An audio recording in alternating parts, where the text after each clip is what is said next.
सदा आनंद मग्न है। इसका राज क्या है? मैं कब इस मस्ती को पा सकूंगा? योगानंद,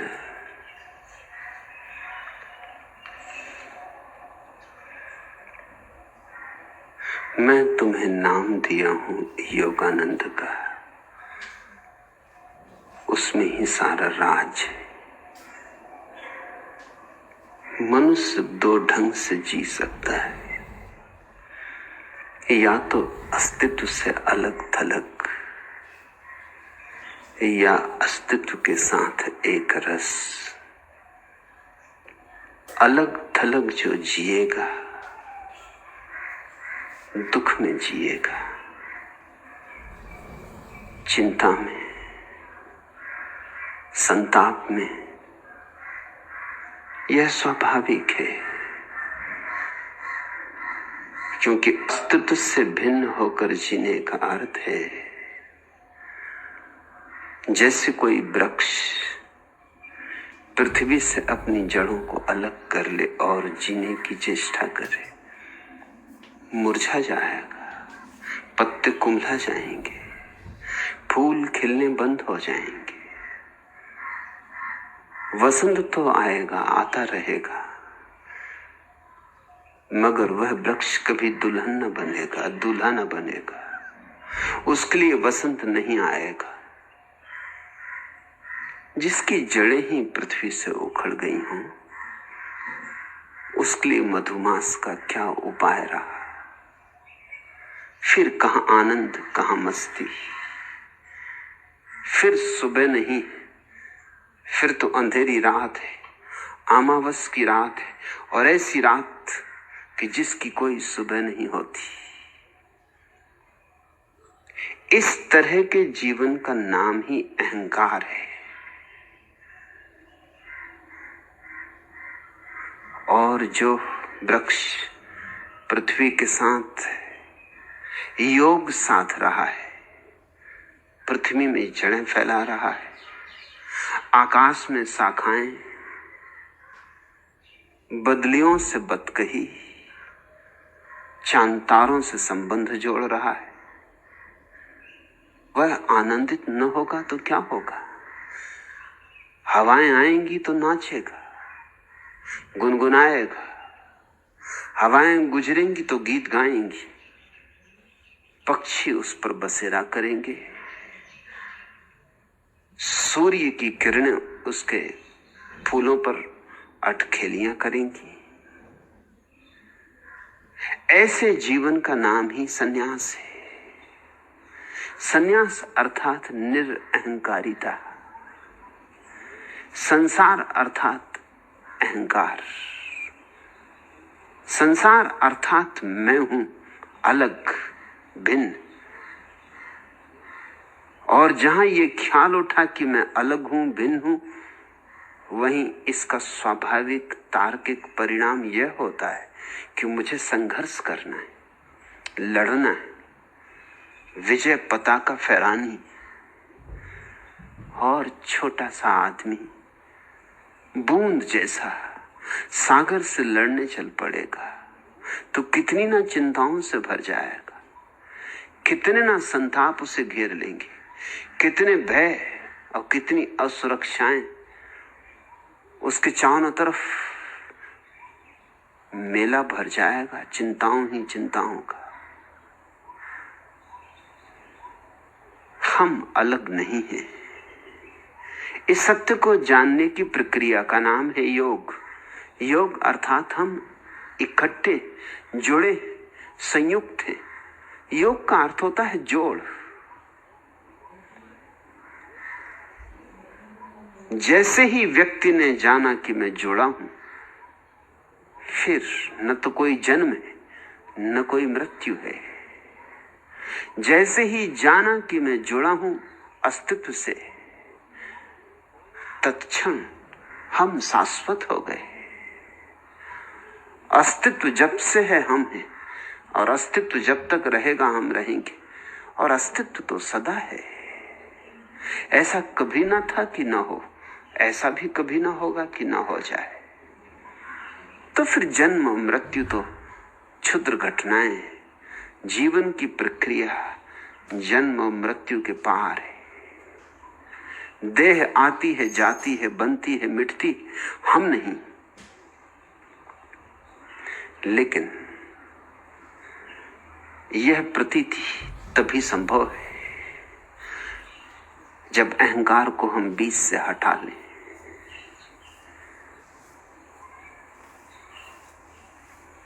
जैसे ही अहंकार आया कि दीवार आई, हम टूटे, अलग हुए। और जैसे ही अहंकार गया कि दीवार हटी, सेतु बना, हम संयुक्त हुए, युक्त हुए, योग को उपलब्ध हुए। योगानंद, तुम्हारे नाम में कुंजी छिपी है। योग ही आनंद है। और तब अमावस भी पूर्णिमा हो जाती, देर नहीं लगती, एक क्षण में हो जाती। हम पर तुम्हारी चाह का, हम पर तुम्हारी चाह का इल्जाम ही तो है, दुष्नाम तो नहीं है ये, दुष्नाम तो नहीं है ये, इकराम ही तो है। करते हैं जिस पर ताम, कोई जुर्म तो नहीं, करते हैं जिस पर ताम, कोई जुर्म तो नहीं। शौके फिजूल और उल्फते नाकाम ही तो है, दिल नाम ही तो नहीं, नाकाम ही तो है। लंबी है गम की शाम, मगर शाम ही तो है। लंबी है गम की शाम, मगर शाम ही तो है। दस्ते फलक में गर्द से तकदीर तो नहीं, दस्ते फलक में गर्द से अय्याम ही तो है।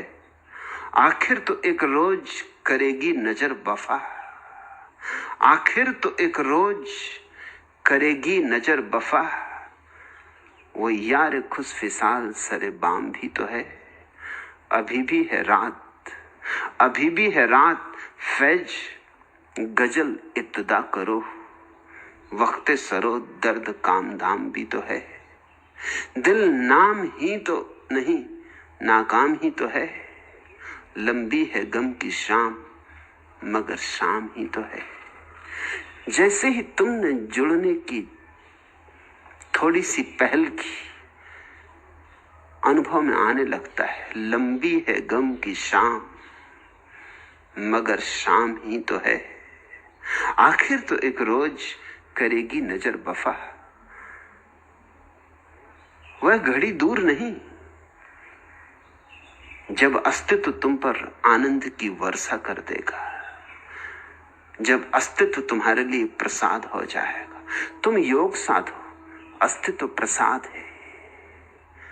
तुम योग साधो, फिर कोई दुश्मनी नहीं है अस्तित्व से, फिर हम उसके अंग हैं, अपरिहारी अंग। लहर सोच ले कि मैं सागर से अलग हूं तो मुश्किल में पड़ जाएगी, और लाख सोचे कि मैं सागर से अलग हूं, अलग है तो नहीं, हो भी नहीं सकती। और जब तुम असत्यों में जीने लगते हो तो दुख, और जैसे सत्य के करीब आए कि सुख, और जैसे सत्य के साथ एक हो गए कि आनंद। पूछा है तुमने योगानंद, आप सदा आनंद मग्न हैं, इसका राज क्या है? मैं कब इस मस्ती को पा सकूंगा? कभी भी पा सकते हो, अभी ही पा सकते हो। यह बात बहुत पाने की नहीं है, तुम्हारे भीतर आनंद तो मौजूद है, इसे पाना कम, आविष्कृत ज्यादा करना है, उघाड़ना है। मौजूद है, ढका है। उपनिषदों के ऋषियों ने प्रार्थना की है, हे प्रभु मेरे स्वर्ण से ढके हुए पात्र को उगाड़ दे। यह प्रार्थना प्यारी है। स्वर्ण के ढक्कनों में ही तो तुम्हारा आनंद ढक गया है। स्वर्ण में आ गया सब, तुम्हारी आशाओं वासनाओं का जाल, पद प्रतिष्ठा धन की दौड़, स्वर्ण में सब आ गया। स्वर्ण तो प्रतीक है, कुछ पालूं, कुछ मूल्यवान बाहर मिल जाए, कोई सिंहासन। उपनिषद का ऋषि कहता है, हे प्रभु, इस स्वर्ण के ढकने को अलग कर ले तू, ताकि मैं अपने को जान लूं। अपने को जानने में आनंद है, मगर इतना तो कम से कम करना ही पड़े, इतनी प्रार्थना तो कम से कम करनी ही पड़े। कहता है कौन ख्वाब की ताबीर चाहिए, कहता है कौन ख्वाब की ताबीर चाहिए, आंखों के सामने तेरी तस्वीर चाहिए। कहता है कौन ख्वाब की ताबीर चाहिए, वो आए मुझको ढूंढने, वो आए मुझको ढूंढने को और मैं मिलूं नहीं, ऐसी भी जिंदगानी से तकदीर चाहिए। कहता है कौन ख्वाब की ताबीर चाहिए, ऐसे तो चांद तारे न टूटेंगे अपने आप, ऐसे तो चांद तारे न टूटेंगे अपने आप, हर दो कदम पे अपनी भी तदबीर चाहिए। ऐसे तो चांद तारे न टूटेंगे अपने आप, हर दो कदम पे अपनी भी तदबीर चाहिए। आंखों के सामने तेरी तस्वीर चाहिए। कहता है कौन ख्वाब की ताबीर चाहिए, ये पूछते हो क्या कि है गुर्बत का क्या इलाज, तारियों के सामने तनवीर चाहिए।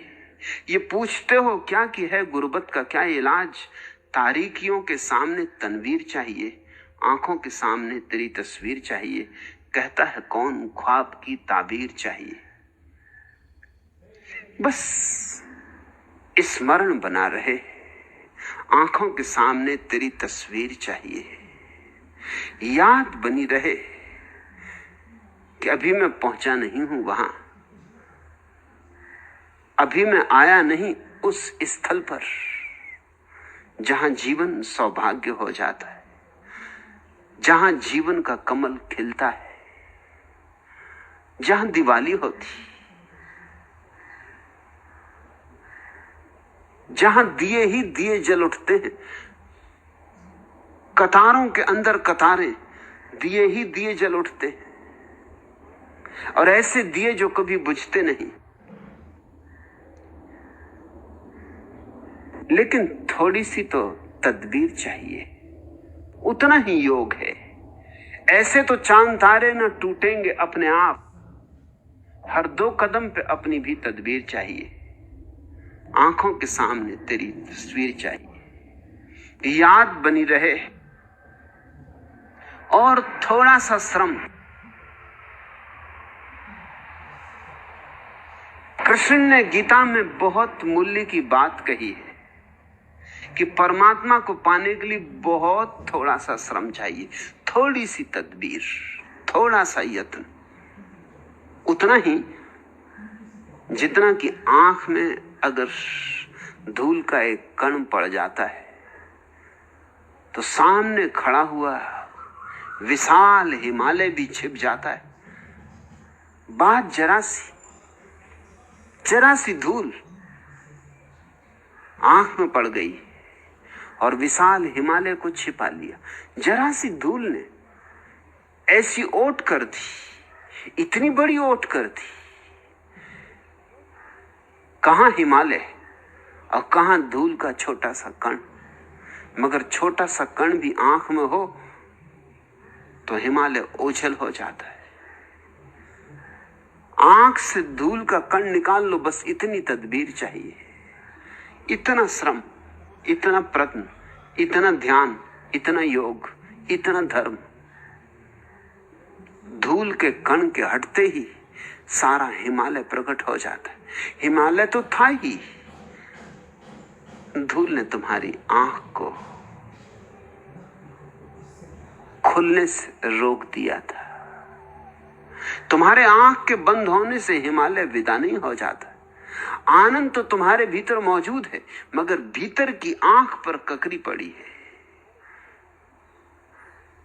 और आंख पर भीतर इसलिए इतनी धूल जम गई है कि भीतर तुम कभी देखते ही नहीं। मैंने सुना है इंग्लैंड के चिकित्सा शास्त्र के इतिहास में एक बड़ी महत्वपूर्ण घटना उल्लेखित है कि एक महिला 40 साल तक बिस्तर पर लेटी रही। फ्लू हुआ था उसे। डॉक्टर देखने आया था। 2-4 दिन में फ्लू ठीक हो जाने को था, लेकिन डॉक्टर ने जाते वक्त कहा, जब तक मैं न कहूं उठना मत, विश्राम करना। फ्लू ही था, कोई बड़ी बीमारी न थी। सो डॉक्टर उस महिला के संबंध में भूल भाल गया। रही होगी सिद्धांत की पक्की महिला। वो नहीं उठी बिस्तर से जब तक डॉक्टर ना कहे फ्लू ठीक हो गया। उसको भी लगे कि फ्लू ठीक हो गया, सब ठीक हो गया, मगर डॉक्टर कहे तभी उठे ना। वो लेटी ही रही। फिर लेटे लेटे मजा भी आने लगा, काम धाम से भी छुटकारा मिल गया। जब तक उसकी मां जिंदा रही, बूढ़ी मां उसकी फिक्र करती रही।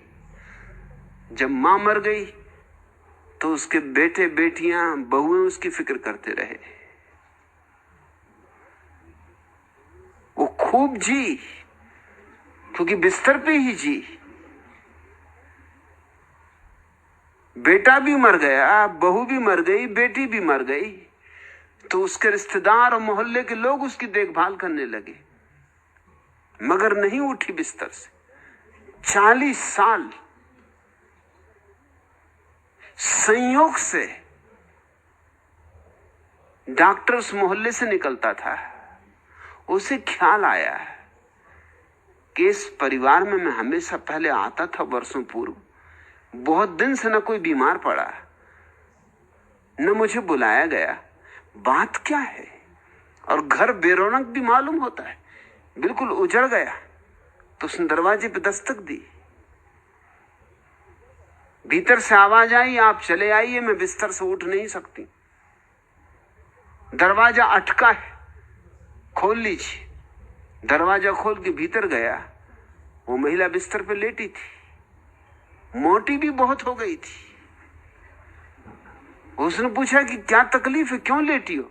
उसने कहा तकलीफ, अरे आप ही कह गए थे 40 साल पहले कि जब तक मैं ना कहूं उठना मत। 2 साल मेहनत करनी पड़ी डॉक्टर को, तब वो महिला खड़ी हो सकी, क्योंकि 40 साल लेटी रही। शरीर ही भूल गया खड़ा होना। हड्डियां सख्त हो गईं, कमर ने झुकना बंद कर दिया। 2 साल सतत श्रम करके डॉक्टर उसको फिर खड़ा कर पाया। और कहते हैं वो 5 साल और जिंदा रही, और मजे से जिंदा रही और सक्रिय रही, मगर 40 साल बिस्तर से लगी रही। बस ऐसी हमारी हालत है। भीतर कुछ भी रुग्ण नहीं है, भीतर सब स्वस्थ है, भीतर सब आनंद है, मगर हम बाहर देखने के आदी हो गए। हम भीतर देखना भूल गए। चूंकि हम भीतर देखते नहीं, इसलिए भीतर देखने की क्षमता हमारी सिकुड़ गई। हमारी आंखों ने भीतर मुड़ना बंद कर दिया है। और बाहर क्या देखोगे? बाहर आनंद नहीं, बहुत से बहुत क्षणभंगुर सुख मिल सकता है, मगर क्षणभंगुर सुख बड़ा महंगा सौदा है। क्षण भर को मिलता है सुख, और पीछे आता है लंबा दुख। वो क्षण भर की झलक, एक किरण की ललक, और फिर गहन अंधेरी रात। तो जितना सुख मिलता है उससे बहुत दुख, बहुत गुना दुख भोगना पड़ता है। फिर इसी आशा में आदमी उसको भोग लेता है कि फिर मिलेगा सुख, फिर मिलेगा, अब मिलेगा, अब मिलेगा। फिर मिलता है, लेकिन फिर वही परिणाम है, फिर पीछे दुख है, विषाद है। बाहर शाश्वत नहीं मिल सकता, बाहर क्षण भंगुरता ही प्रकृति है, वही नियम है बाहर का। भीतर शाश्वतता नियम है और बाहर क्षण भंगुरता। यूं समझ लो, बाहर का अर्थ होता है क्षण भंगुर और भीतर का अर्थ होता है शाश्वत। और जब तक शाश्वत न मिल जाए तब तक संतुष्टि नहीं हो सकती। अरे जो मिले और खो जाए उसे पाके भी क्या करोगे? और कितनी धोखाधड़ी करनी पड़ती, कितनी बेईमानी, तब मुश्किल से मिलता है और छूट यूं चला जाता है। पानी पर खींची लकीरें बना भी नहीं पाते और मिट जाती, फिर पत्थर पे भी लकीरें खींचो वो भी मिट जाती। बाहर सब मिट जाता है, बाहर जो भी बनाया वह मिटने को आबद्ध है। और क्या क्या आदमी नहीं करता है, 4 पैसे जुटा लेने को आदमी क्या क्या नहीं करता है। एक महिला ने एक भिखारी को 4 पैसे दिए और भिखारी से कहा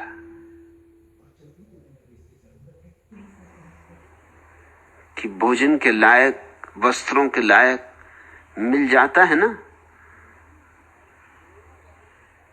क्योंकि तुम लंगड़े हो। सिर्फ लंगड़ों को आजकल कौन देता है? मेरे मोहल्ले में एक भिखारी है, वो अंधा है, उसे काफी लोग देते। अंधे पे बहुत दया आती। लंगड़ा तो कुछ कर भी ले, अंधा बेचारा क्या करे? उस भिखारी ने कहा, रहने दे भाई, अपनी समझ अपने पास रख। पहले मैं अंधा हुआ करता था, मगर लोग झूठे सिक्के पकड़ा देते थे। अब मैं देख रहा कि झूठा सिक्का, मगर बोल नहीं सकता था क्योंकि अंधा जो। तब से मैंने वो काम बंद कर दिया, वो धंधे ही बंद कर दिया। तब से मैं लंगड़ा हो गया। अब कम से कम सिक्के तो देख सकता हूं। क्या क्या नहीं आदमी को करना पड़ता, अंधा बनो, लंगड़े बनो, क्या क्या बेईमानियां नहीं करनी पड़ती। मैंने सुना है चंदूलाल एक पुल के पास से गुजरते थे कि एक अंधे ने आवाज दी कि सेठ मिल जाए कुछ। अरे दान से बड़ा कुछ लाभ नहीं, दान से बड़ा कोई धर्म नहीं। यहां दोगे 1, वहां पाओगे करोड़ गुना। चंदूलाल ने कहा, मेरे भाई तू पहले तो ये बता कि कैसे पहचाना कि मैं सेठ हूं। तू तो अंधा है, उतनी दूर से कैसे पहचान लिया कि सेठ हूं? उस अंधे ने कहा, आपसे क्या छिपाना, असल में मैं अंधा नहीं हूं। यहां तो मेरा एक अंधा मित्र भिखारी है, वो बैठा करता है, वो आज सिनेमा देखने गया है। मैं तो लंगड़ा हूं जो पुल के उस तरफ बैठता हूं, मगर मुझे कह गया कि भाई मेरी जगह बैठना, कोई दूसरा ना जम जाए, सो इधर मैं बैठा हुआ हूं। अपनी जगह अपने लड़के को बिठाया हूं। अंधे का कोई और नहीं है, बाल बच्चा अकेला ही है। अंधा सिनेमा देखने गया है। अंधे की जगह परिपूरक का काम लंगड़ा कर रहा है। खूब खेल है और ये सारे खेल हर एक को करने पड़ रहे हैं।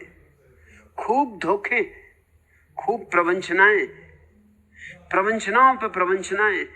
तुम जाल के ऊपर जाल खड़े करते जाते हो और उलझते चले जाते हो अपने हाथों से, और बाहर का कोई अंत नहीं। चलते रहो जन्मों जन्मों तक। न हाथ कुछ लगता है, न प्राण भरते, न कोई तृप्ति, न कोई जीवन में सुगंध, न कोई रोशनी, मगर तलाश। जिस दिशा को पकड़ लिया है चले जा रहे हो। लौटो भीतर की तरफ योगानंद। अपने को देखो, अपने को देखते ही हैरान होगे। वहां आनंद ही आनंद, वहां आनंद कतारबद्ध खड़े, वहां एक आनंद नहीं है, एक आनंद के बाद दूसरा, दूसरे के बाद तीसरा, शिखरों से शिखर और एक से एक बड़ा शिखर है। क्या इल्म इन्होंने सीख लिए जो बिन लेखों को बांचे और बात नहीं मुंह से निकले, बिन ओंठ हिलाए जांचे। दिल उनके तार सितारों के, तन उनके तबल तमाचे। मुंह चंग जवां दिल सारंगी, पा घुंघरू हाथ कमाचे। हैं राग उन्हीं के रंग भरे और भाव उन्हीं के सांचे। जो बेगत बेसुरताल हुए, बिन ताल पखावज नाचे। जब हाथ को धोया हाथों से, जब हाथ लगे थिरकाने को और पांव को खींचा पांव से और पांव लगे गत पाने को। जब आंख उठाई हस्ती से, जब नैन लगे मटकाने को। सब कांच कछे, सब नाच नचे, उस रसिया छैल रिझाने को। हैं राग उन्हीं के रंग भरे और भाव उन्हीं के सांचे। जो बेगत बेसुरताल हुए, बिन ताल पखावज नाचे। था जिसके खातिर नाच किया, जब मूरत उसकी आए गई। कहीं आप कहा, कहीं नाच कहा और तान कहीं लहराए गई। जब छैल छबीले सुंदर की छवि नैनों भीतर छाए गई। एक मूर्छा गति सी आए गई और जोत में जोत समाए गई। हैं राग उन्हीं के रंग भरे और भाव उन्हीं के सांचे। जो बेगत बेसुरताल हुए, बिन ताल पखावज नाचे। एक नृत्य है जो अंतरतम में घटित होता है। उस नृत्य को आनंद कहो, स्वर्ग कहो, मोक्ष कहो, जो भी नाम देना हो दो। समाधि कहो, संबोधि कहो, निर्वाण कहो। लेकिन जो भी खजानों का खजाना है तुम्हारे भीतर है। बाहर मत खोजो। मुझसे पूछते हो राज क्या है? राज सीधा और साफ है, छिपी हुई कोई बात नहीं, कोई कुंजियां नहीं है।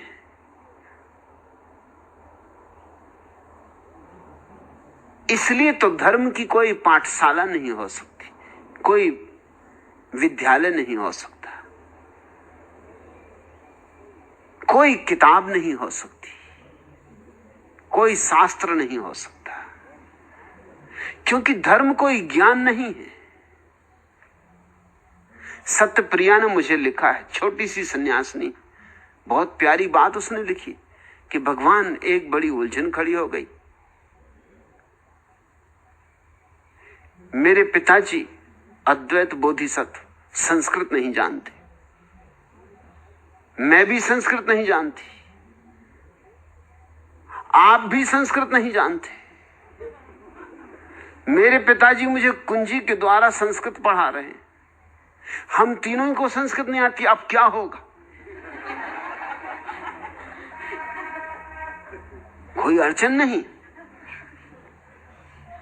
अगर कुंजी से संस्कृत पढ़ी जा सकती है तो सत्यप्रिया पहले कुंजी से संस्कृत तू पढ़ ले, फिर तू पिताजी को पढ़ा देना, फिर पिताजी मुझे पढ़ा देंगे। कुंजी से जो मामला हल हो सकता है उसमें कोई अड़चन नहीं। लेकिन कुछ मामले हैं जो कुंजी से हल नहीं होते, इसलिए कोई किसी को सत्य नहीं दे सकता, इसकी कोई कुंजी नहीं होती। सिर्फ इशारे दे सकता है, इंगित कर सकता है, अपनी मौजूदगी तुम्हारे सामने उघाड़ के रख सकता है, अपने हृदय के द्वार तुम्हारे लिए खोल सकता है। वही मैं कर रहा हूं योगानंद।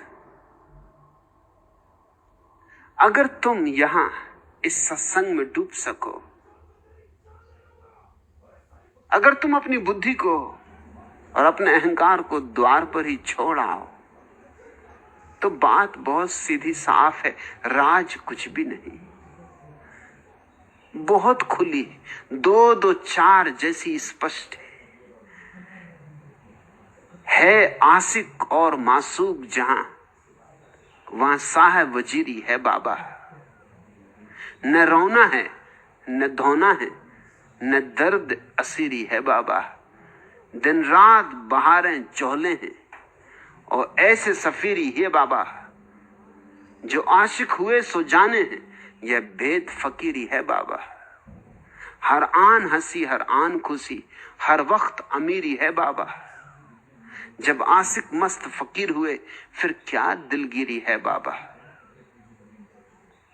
कुछ जुल्म नहीं, कुछ जोर नहीं, कुछ दाद नहीं, फरियाद नहीं, कुछ कैद नहीं, कुछ बंद नहीं, कुछ जबर नहीं, आजाद नहीं, शागिर्द नहीं, उस्ताद नहीं, वीरान नहीं, आबाद नहीं।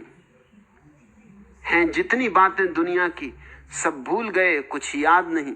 हर आन हंसी हर आन खुशी, हर वक्त अमीरी है बाबा। जब आशिक मस्त फकीर हुए, फिर क्या दिलगिरी है बाबा। जिस सिमत नजर कर देखे उस दिलवर की फुलवारी है। कहीं सब्जी की हरियाली है, कहीं फूलों की गुलक्यारी है। दिन रात मगन खुश बैठे हैं और आस उसी की भारी है।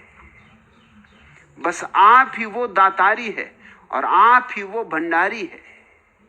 हर आन हंसी हर आन खुशी, हर वक्त अमीरी है बाबा। जब आशिक मस्त फकीर हुए, फिर क्या दिलगिरी है बाबा। हम चाकर जिसके हुस्न के हैं, वह दिलवर सबसे आला है। उसने ही हमको जी बख्शा, उसने ही हमको पाला है। दिल अपना भोला भाला है और इश्क बड़ा मतवाला है। क्या कहिए और नजीर आगे, अब कौन समझने वाला है। हर आन हंसी हर आन खुशी, हर वक्त अमीरी है बाबा। जब आशिक मस्त फकीर हुए, फिर क्या दिलगिरी है बाबा। योगानंद,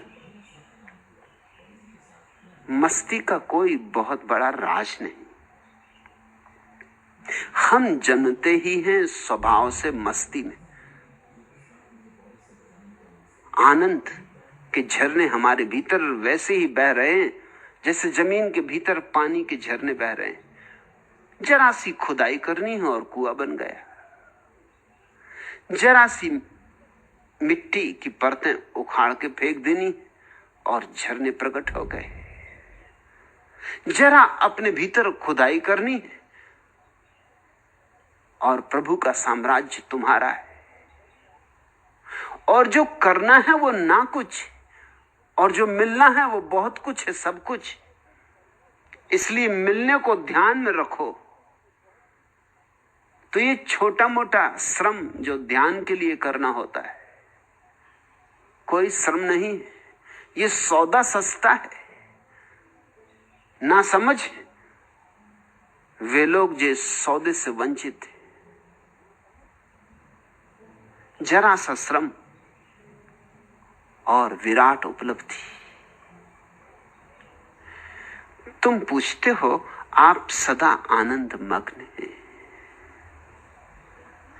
इसका राज क्या है। अपने को पहचाना, अपने को जाना, बस सारे शास्त्रों का सार उपलब्ध हो गया। यूं तो दौड़ो तुम दूर दूर पृथ्वी पर और कुछ भी न पा सकोगे, और रुक जाओ भीतर और सब पालो। और मत ये पूछो कि मैं कब इस मस्ती को पा सकूंगा। कब की बात ही क्यों उठानी, जब अब और अभी हो सकता हो, तब कब की बात ही क्यों उठानी। कल पर टालना ही क्यों, स्थगित ही क्यों करना। यह तो बात ही मत पूछो कि कब। मुझसे तो जब भी पूछना हो तो अब के बाहर मत जाओ।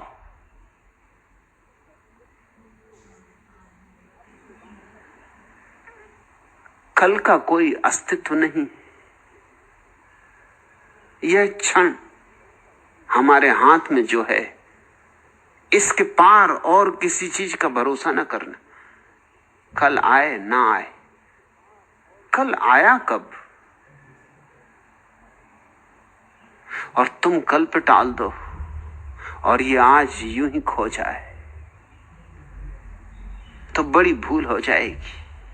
और ऐसे ही लोग आज को खो रहे, कल की चिंता कर रहे, आज को गंवा रहे, कल पर सब दांव लगा रहे, आज को बलिदान चढ़ा रहे। और आज है, कल कहां है? जिंदगी आज अभी है। और मैं तुमसे कहता हूं कि अभी उतर जाओ अपने में, कोई रोक नहीं रहा। घर तुम्हारा, द्वार तुम्हारा, जाना तुम्हें, जाना अपने में कोई अड़चन नहीं डाल सकता। हाथों पे जंजीरें हो सकती हैं, पैरों में बेड़ियां हो सकती हैं, चारों तरफ कारागृह की दीवारें हो सकती, बंदूक लिए द्वार पर खड़ा संतरी हो सकता है, दरवाजे पर बड़े ताले लटके हो सकते हैं, मगर तुम्हें अपने भीतर जाने से कोई भी नहीं रोक सकता। न वहां पहरा कोई लगा सकता है, न कोई जंजीरें डाल सकता है। जिस व्यक्ति को भीतर जाना आ गया वो कारागृह में भी मुक्त है, और जिसको भीतर जाना ना आया वो मुक्त होकर भी क्या, खाक मुक्त है। उसकी स्वतंत्रता दो कौड़ी की है, उसकी स्वतंत्रता राजनीतिक है, ऊपरी है, सतही है। स्वतंत्रता का असली आयाम आध्यात्मिक है, और वह आयाम अभी खुलता है। उसे कल पर भूल के भी मत छोड़ना। लेकिन लोग इसी गणित से जी रहे, हमेशा टालते चले जाते, हमेशा हटाए जाते। जो सार्थक है वह कल करेंगे, और जो व्यर्थ है वह अभी करेंगे। मुल्ला नसरुद्दीन को उसके मनोवैज्ञानिक ने एक सलाह दी, क्योंकि नसरुद्दीन ने उससे कहा कि मेरा दफ्तर बर्बाद हुआ जा रहा है, कोई काम ही नहीं करता, लोग पैर पसारे बैठे रहते, मैं जाता हूं तो बस फाइलें पलटने लगते हैं। मैं हटा कि फाइलें अपनी जगह और उनके पैर टेबलों पर फैल जाते, कोई काम ही नहीं हो रहा, बर्बाद हुआ जा रहा हूं, कुछ राह बताओ। मनोवैज्ञानिक ने कहा कि ऐसा करो, ये पुराना सूत्र है, बड़े सयानों ने कहा है, और सयाने कुछ ऐसे ही नहीं कह जाते। इसे हर एक दफ्तर में, अपने हर कमरे में, हर टेबल पर लटका दो, ये लोगों के ध्यान में रहेगा तो कुछ अकल आएगी। पुराना सूत्र, तुम्हारा जाना हुआ सूत्र लटका दिया नसरुद्दीन ने। वह सूत्र सब पर सुंदर अक्षरों में हर टेबल के सामने, कि हर क्लर्क, हर चपरासी की नजर उस पर पड़ती रहे, मैनेजर की, सेल्समैनों की, सबकी नजर में आता रहे। दफ्तर उसी से सजा दिया। काल करे सो आज कर, आज करे सो अब, पल में परले होएगी, बहुरी करोगे कब। सीधी बात, साफ बात, कि जो कल करना हो वो आज कर ले, और जो आज करना हो वो अभी कर ले, क्योंकि पल भर का भरोसा नहीं, कब प्रलय हो जाएगी, कब मौत आ जाएगी, कब ये रेत की दीवार ढह जाएगी। एक क्षण का भी भरोसा मत कर। कल की बात आज, आज की अभी कर ले, ताकि जो करना है वह हो जाए। 5-7 दिन बाद मनोवैज्ञानिक को पता चला कि नसरुद्दीन अस्पताल में भर्ती, फ्रैक्चर हो गया है। एक नहीं कई फ्रैक्चर हो गए, हाथ पैर गर्दन सब टूट गई। देखने गया बेचारा, पूछा कि हुआ क्या, कोई 10-12 मंजिल ऊपर से गिर पड़े या क्या हुआ। इतने फ्रैक्चर, पैर भी टूट गया, हाथ भी टूट गया, गर्दन भी टूट गई, पूरे शरीर पे पट्टियां बंधी हैं, आंखें दिखाई पड़ती हैं, मुंह दिखाई पड़ता है, बाकी सब, खोपड़ी भी खुल गई। नसरुद्दीन ने कहा भैया तुमने जो सिद्धांत दिया था उसका ही परिणाम। मनोवैज्ञानिक ने कहा मैंने कौन सा सिद्धांत तुम्हें ऐसा दिया था जिसमें तुम्हारा सारा शरीर छत बिछत हो जाए। नसरुद्दीन ने कहा वही सिद्धांत जो तुमने दिया था, वही तख्तियां जो मैंने खर्च करवा के जगह जगह टंगवाई, उसका ये फल भोग रहा हूं। काल करे सो आज कर, आज करे सो अब, पल में परले होएगी, बहुरी करोगे कब। मनोवैज्ञानिक ने कहा उसका इससे क्या संबंध, कोई सोच भी नहीं सकता कि हड्डियों का टूट जाना उस सिद्धांत से संबंध रखता है। अरे नसरुद्दीन ने कहा पहले पूरी बात सुनो।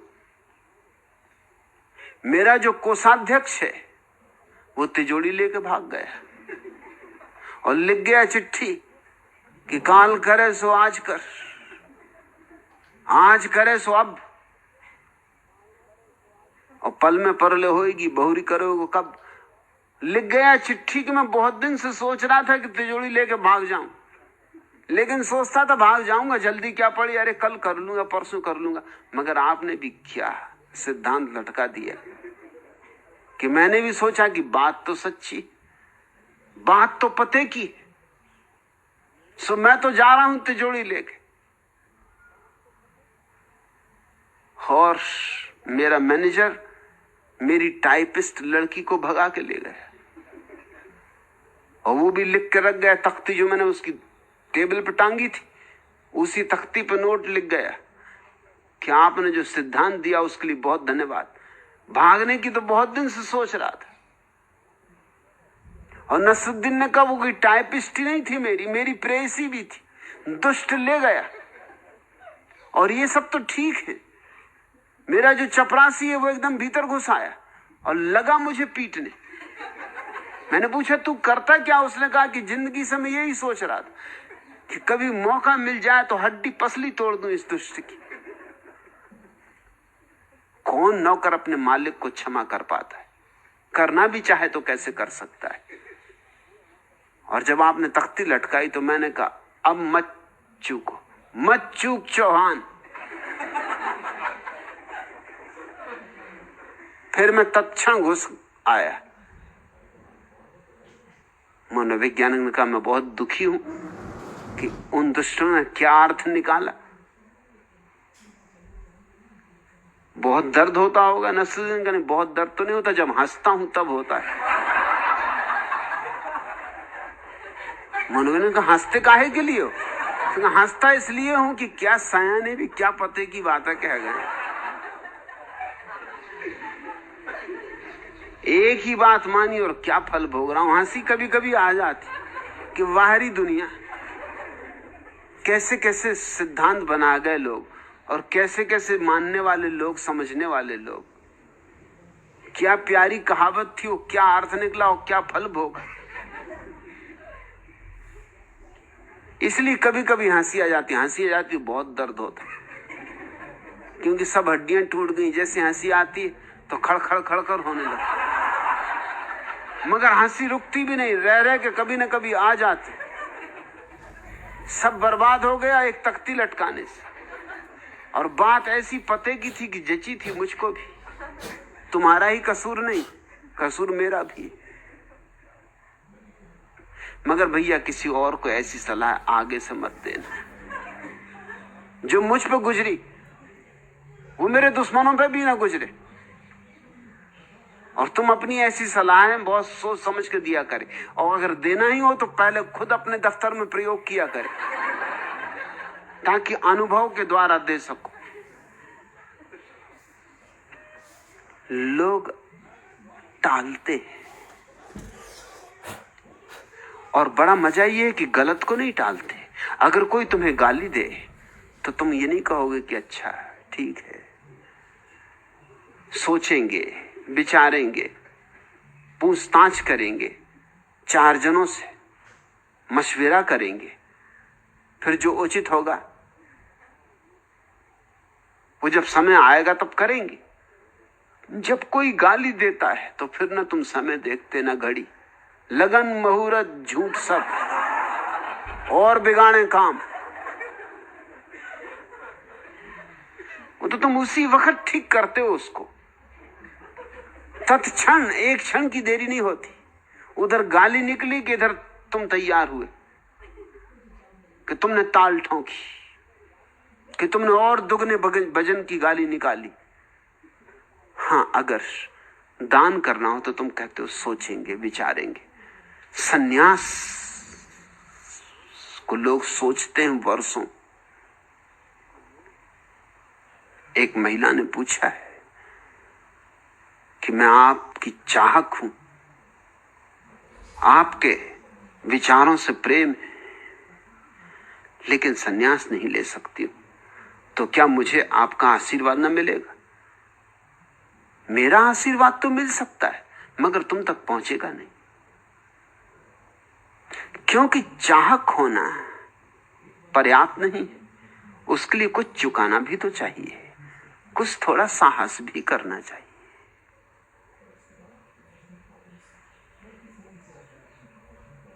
थोड़ा कुछ दांव पे भी लगाना चाहिए। मैं तो आशीर्वाद दे रहा हूं, सवाल मेरे देने का नहीं, सवाल तुम्हारे लेने का है। और इससे बड़ा आशीर्वाद तुम्हें क्या दूं कि सन्यास फलित हो जाए? और इससे बड़ा क्या आशीर्वाद होगा? मुझसे आशीर्वाद मांगो तो पहला तो यही आशीर्वाद होगा कि हो जाओ सन्यासी, वहीं से मुश्किल शुरू हो जाएगी। तुम क्या सोचते हो मैं आशीर्वाद दूंगा कि पुत्रवधू हो जाओ, कि किसी चुनाव में जीत जाओ, कि खूब रास्ते के किनारे धन से भरा हुआ घड़ा मिल जाए, कि छप्पड़ फूटे और एकदम नोटों की वर्षा हो जाए? क्या मैं तुम्हें ऐसा आशीर्वाद दूंगा कि गोद भरी पूरी हो जाए?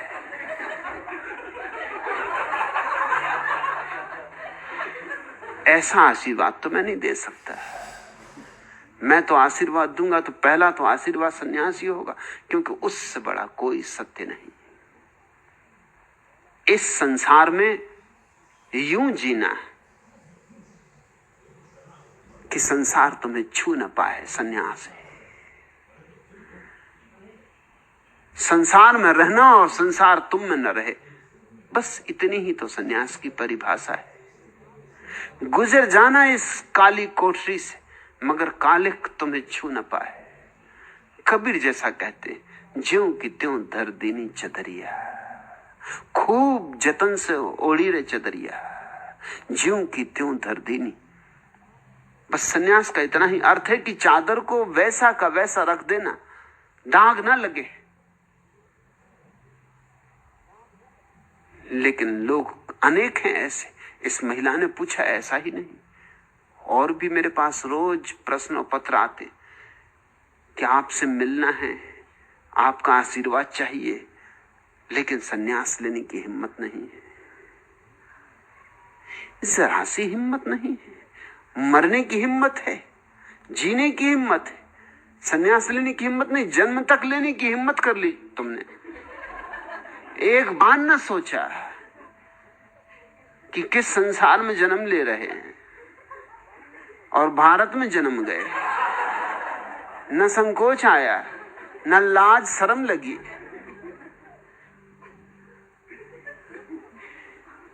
और नंग धड़ंग कूद पड़े।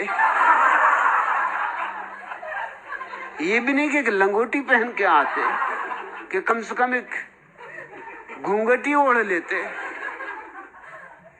नंग धड़ंग एकदम कूद पड़े। ये भी ना देखा कि कहां कूद रहे हैं, वैसे ही बहुत लोग उपद्रव कर रहे हैं। चारों तरफ भीड़ भाड़ मची है, कोई फिक्र नहीं, कोई चिंता नहीं। जन्म लेते समय तुमने सोचा नहीं, मरते समय भी तुम सोचोगे नहीं। यूं जन्म हो गया, यूं मौत हो जाएगी। एक सन्यासी है जो तुम सोच सकते हो, बाकी तो कुछ और सोचने का है नहीं। दुनिया में तीन ही तो बड़ी चीजें, एक जन्म, एक मृत्यु और एक सन्यास। जन्म और मृत्यु तुम्हारे हाथ में नहीं, मजबूरियां हैं। सन्यास तुम्हारी स्वतंत्रता है, उसमें ही संकोच है। तो स्वतंत्रता से वंचित जो अपने को कर रहा है, वो आशीर्वादों को लेना भी चाहे तो ले ना पाएगा। मेरा आशीर्वाद तो एक ही हो सकता है कि तुम इस संसार से अछूते गुजर जाओ, जल में कमलवत। और तुम्हारी तकलीफ यह कि सन्यास तुम ले नहीं सकते, और वही मेरा आशीर्वाद है। योगानंद, इतना ही करो कि जो व्यर्थ है उसको कल पे टाल देना। कोई गाली दे तो कहना 24 घंटे बाद आके जवाब दूंगा, और कोई प्रेम मांगे तो अभी देना, फिर एक पल की देर ना करना। और बाहर देखने योग्य क्या है? और सब देख तो चुके, काफी तो देख चुके। सुख भी देखे, दुख भी देखे, सफलता भी देखी, असफलता भी देखी, धन भी देखा, निर्धनता भी देखी, सब तो देख चुके। अब देखने को बाहर बचा क्या है? अब भीतर और देख लो। इसके पहले कि मौत आए और पर्दा गिर जाए, भीतर और देख लो। और भीतर देख के ही तुम पाओगे कि अब न कोई मौत है, न कोई जन्म है। अब पर्दा कोई गिराना भी चाहे तो नहीं गिर सकता। मगर हम मूर्छा में जी रहे हैं। हमारी मूर्छा बड़ी अपूर्व है। पंजाब केसरी में कल में एक अखबार है जलंधर का, उसमें ये खबर देख रहा था। खबर है कि राजधानी में रामलीला चल रही थी। दृश्य था शूर्पणखा की नाक काटने का। जब वह राम के पास आई तो पास के ही होटल में रिकॉर्ड पर गीत बजा, आप जैसा कोई मेरी जिंदगी में आए तो बात बन जाए। और शूर्पणखा इस धुन पर नाचने लगी। जनता भी चकित हुई होगी, जो सो गए थे वो भी जग गए होंगे। इधर उसकी नाक कटी, उधर फिर गाना बजा। शीशा हो या दिल हो, आखिर टूट जाता है। और शूर्पणखा फिर मटक मटक के नाचने लगी। ऐसी बेहोशी है।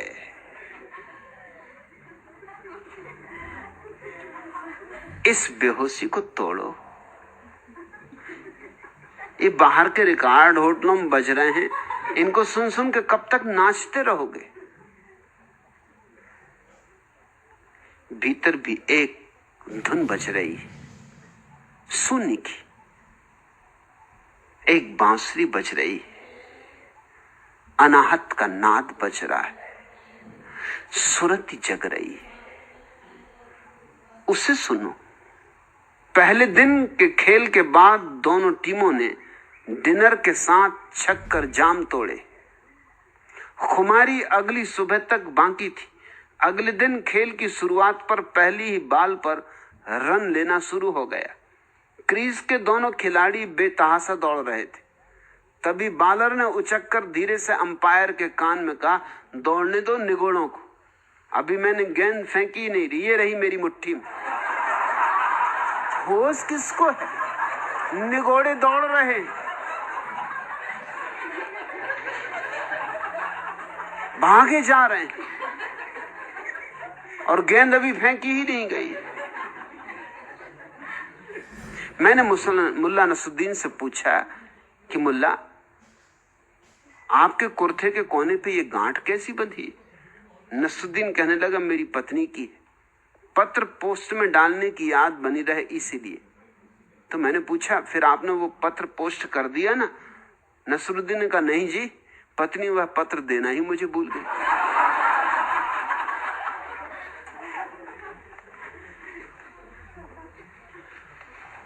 आदमी करीब करीब बेहोशी में जी रहा है, भयंकर बेहोशी में जी रहा है। और जब तक बेहोशी है तब तक दुख है। और बेहोशी अर्थात बाहर दौड़ना, और होश अर्थात भीतर ठहरना। योगानंद, भीतर ठहर जाओ, जैसे कोई ज्योति ठहरी हो जहां हवा का कोई झोंका भी ना आता हो। ऐसी जब तुम्हारी चेतना भी एक ज्योति की तरह ठहर जाएगी तो तुम पाओगे आनंद उतर आया। उतर आया कहना ठीक नहीं, था ही, लेकिन ज्योति के ठहरते ही पता चल गया है। अब तक पता न था, अब पहचान हो गई। आनंद हमारा स्वभाव है। दूसरा प्रश्न, आप कहते हैं कि बच्चे सदा प्रतिभाशाली होते, लेकिन समाज उनकी प्रतिभा को नष्ट कर देता है। यह बात मेरी समझ में नहीं आती। कन्हैयालाल गोरक्षक आएगी भी नहीं।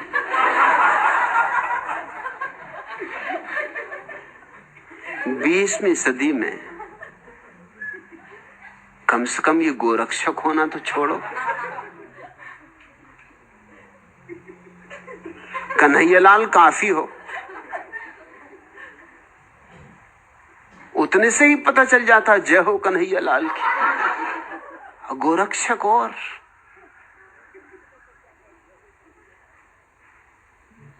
मुल्ला नसरुद्दीन अपने गधे पर से गिर गया तो मैं उसे देखने गया। पता चला उसकी पत्नी से मुझे कि गधा ने बड़ा गजब का काम कर दिया। मुल्ला तो गिर गया गधे से, गड्ढे में उठ ना सके। गधा भागा गया और डॉक्टर को लिवा लाया। नसरुद्दीन बिस्तर पे पड़ा पड़ा बोला, क्या रे, गधा ही है बिल्कुल। क्या खाक डॉक्टर को बुला लाया? अरे पशु चिकित्सक को बुला लाया।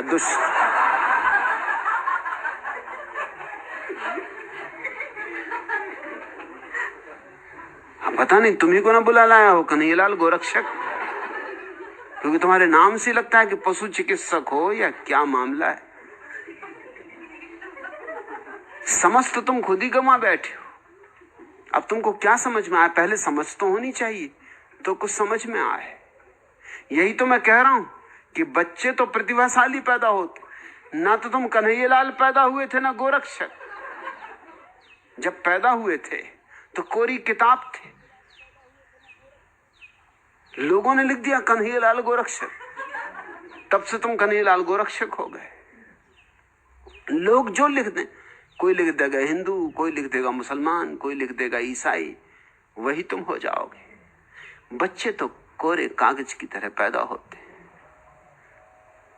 फिर लिखावटें हम लिख देते, गंदा हम कर देते, फिर लिखावटों पर लिखावटें लिखती जाती और धीरे धीरे कोरा कागज छिप जाता है, कालक ही कालक हो जाती। राजस्थान में प्यारी महिला थी भूरबाई। मैं जब पहला शिविर लिया तब से ही वो शिविरों में आती थी। पहले शिविर में भी आई थी, उसके भक्त भी आए थे। राजस्थान में उसकी प्रतिष्ठा थी। प्यारी महिला थी, अत्यंत सरल थी, जिसको साधु कहें वैसी साधु थी। तुम्हारे महात्माओं जैसी नहीं, सच में ही साधु थी। उसके भक्तों ने मुझसे कहा कि आपकी ये मानती, आपके सिवा ये किसी की मानती नहीं। आप इतना कह दो, इससे हमारी प्रार्थना है कि अब उम्र बहुत हो गई, 70 पार कर गई, अब ज्यादा दिन जिएगी भी नहीं, तो अपना अनुभव लिख दे। खुद तो लिख नहीं सकती, मगर हम लिख लेंगे, लिखवा दे।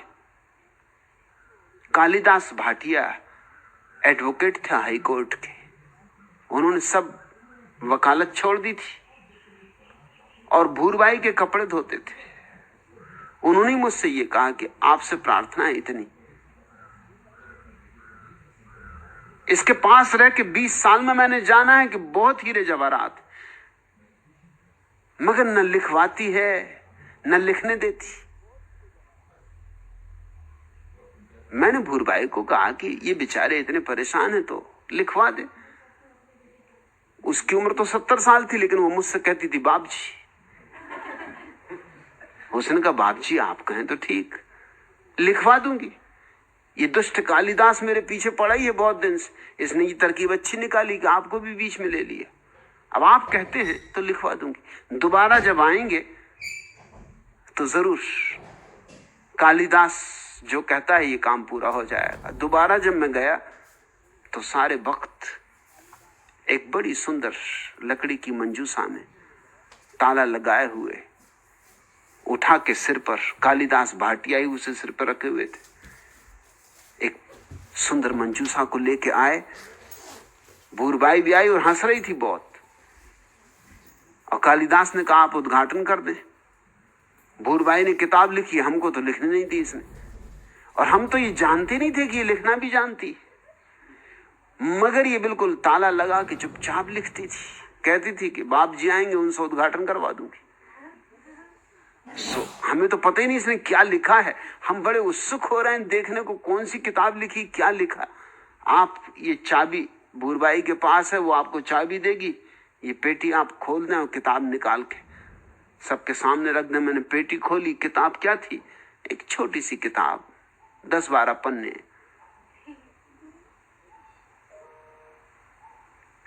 होगी एक 2 इंच की लंबाई और कोई एक 1.5 इंच की चौड़ाई और 10-12 पन्ने। और मैंने किताब खोल के देखी, वो बिल्कुल काली ही, उसमें कुछ लिखा ही नहीं, और सफेद पन्ने भी नहीं, बिल्कुल काले। और भूरबाई खिलखिला के हंसने लगी। मैंने कहा कि ठीक, ये उद्घाटन हो गया, ये भूरबाई ने अच्छा शास्त्र लिख दिया। अरे दूसरों ने लिखे हैं तो वो थोड़ा बहुत काला करते, इसने इतना लिखा है कि बिल्कुल काला कर दिया। लिखती गई। भूरबाई ने कहा कि मैंने पहले ही कहा था कि बाप जी पहचान जाएंगे। अरे मैंने भी कहा कि जब लिखना ही है तो क्या कंजूसी करना, दिल खोल के ही लिख दो। एक दफे तो लिखनी है जिंदगी में, सो लिखी दो।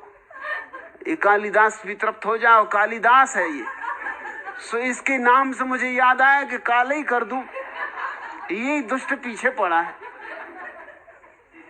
तो ये रहा ग्रंथ, उद्घाटन हो गया। भक्तगण तो बड़े निराश हुए कि ये तो बड़ा पागलपन हो गया। हम तो मंजूसा इतने बैंड बाजा बजा के लाए, क्या पता था कि ऐसी मजाक हो जाएगी। मगर बात उसने ठीक कही कि अब क्या कंजूसी करनी, जब लिखना ही है तो पूरा ही लिख दिया।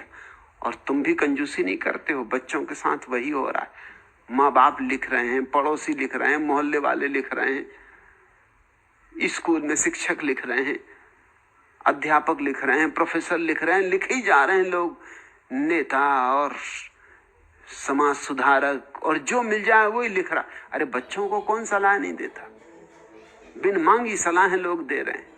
जिन सलाहों पर खुद कभी नहीं चले उन पर बच्चों को चलाने की कोशिश कर रहे हैं। गुड़ डालते हैं, बिल्कुल काला कर देते हैं बच्चों को, उनकी प्रतिभा नष्ट हो जाती है। अब जो हिंदू है, मुसलमान है, ईसाई, उसमें क्या खाक प्रतिभा हो? प्रतिभा हो तो हिंदू नहीं हो सकता।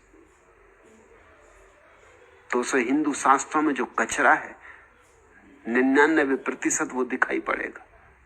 वो कैसे हिंदू होगा? अगर वो प्रतिभाशाली हो तो जैन नहीं हो सकता, बौद्ध नहीं हो सकता, मुसलमान नहीं हो सकता। बुद्ध हो सकता है, कृष्ण हो सकता है, होगा, जीसस हो सकता, मोहम्मद हो सकता है, होगा, लेकिन मुसलमान नहीं हो सकता, ईसाई नहीं हो सकता। ख्याल रहे, ईसा ईसाई नहीं थे, और न बुद्ध बौद्ध थे, और न कृष्ण हिंदू थे। कृष्ण ने हिंदू शब्द भी नहीं सुना था, कभी सोचा भी ना होगा कि ये शब्द भी कभी इस जाति की खोपड़ी पर लिख जाएगा।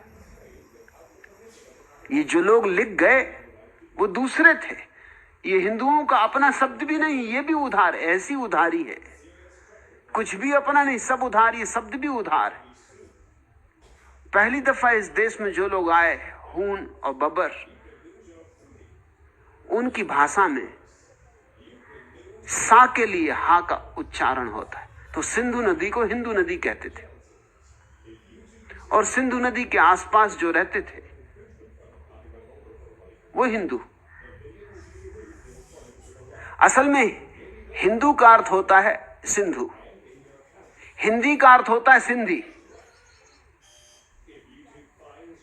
सिर्फ सिंधी को हक है ये कहने का कि मैं हिंदू हूं, बाकी किसी को नहीं।